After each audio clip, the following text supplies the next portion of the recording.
Avant de commencer cette vidéo, je tenais à vous remercier parce que nous sommes quasiment à la barre symbolique de 1000 abonnés. Après 2 mois d'existence de la chaîne, nous avons fait un grand pas vers l'objectif des 10 000 avant la fin d'année. Et si d'ailleurs vous découvrez la chaîne grâce à une miniature et que l'astronomie et l'espace vous passionnent, n'oubliez pas de cliquer sur s'abonner.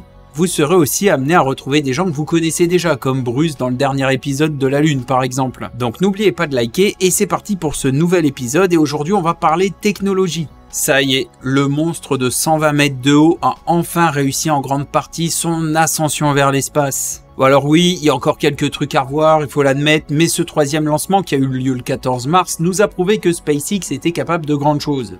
Et ça nous rapproche encore un peu plus du retour de l'homme sur la Lune. Retour rapide sur les 2 premiers lancements.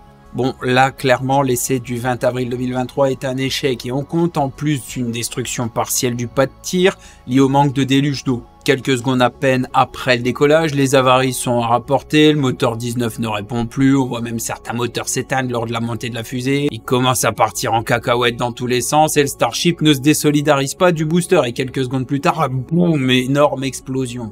Vu la tronche du pas de tir après ce lancement, et même la tête de certains réservoirs proches du site, on se dit alors que le prochain vol test est pas près d'arriver. Et pourtant, le 18 novembre 2023, et après avoir fait plus d'1 millier de correctifs, installé un gigantesque déluge d'eau et surtout après avoir changé le système d'accroche entre le Starship et le booster, en ajoutant un anneau qui permettra aux flammes et au gaz de s'évacuer, un nouveau lancement a lieu et là, c'est déjà bien mieux.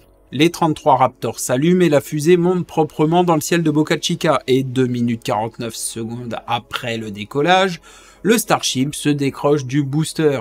Lancé à plus de 5500 km/h à 75 km d'altitude, on voit les moteurs s'éteindre et le Starship prendre de la vitesse. Mais quelques secondes après la séparation, le super booster commence à partir en roulis et finit par exploser. Alors que pendant ce temps-là, le Starship, lui, continue sa course. C'est à 8 minutes, au moment de couper les moteurs, que la partie supérieure explose, lancée à plus de 24 000 km/h et à 148 km d'altitude. On n'était pas loin, hein.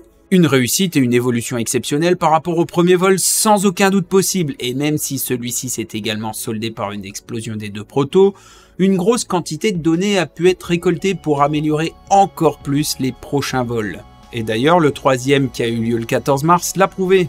Tout comme le second vol, tout s'est super bien passé. Mais en mieux. Bon ok, le booster a foncé à plus de 1000 km/h dans l'eau, mais il a réussi à se remettre droit comme c'était prévu, sauf que les Raptors ne se sont pas rallumés comme ils devaient le faire.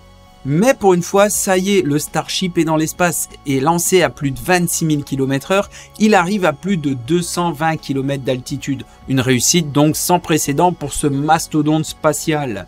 Des tests devaient en plus être faits par le vaisseau. L'ouverture de la trappe et le transfert de carburant se font sans encombre, sauf qu'au moment de la fermeture de la soute, 30 minutes après le lancement, celle-ci nous montre un comportement, je dirais, un petit peu inquiétant. Si vous regardez bien cette image, on la voit lutter pour se fermer, donc a-t-elle réussi au final? Pas sûr.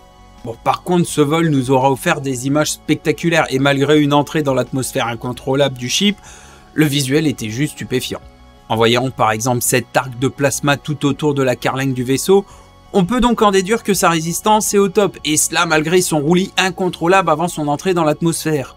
Ce troisième vol n'est donc pas forcément un échec, car par rapport aux 2 premiers, de nombreux points positifs sont à noter, et souvenez-vous que les missions Apollo avaient également connu de nombreux échecs, dont une tragédie dès les premiers. Nous attendons donc la suite avec impatience et qui sait peut-être que d'ici 2 ans, ce monstre d'acier de 120 mètres de haut et pesant plus de 5000 tonnes sera apte au transport spatial à grande échelle. N'oubliez pas de vous abonner, de liker et on se retrouve bientôt pour une prochaine vidéo qui parlera exoplanète. Allez hop là les gens et à la prochaine.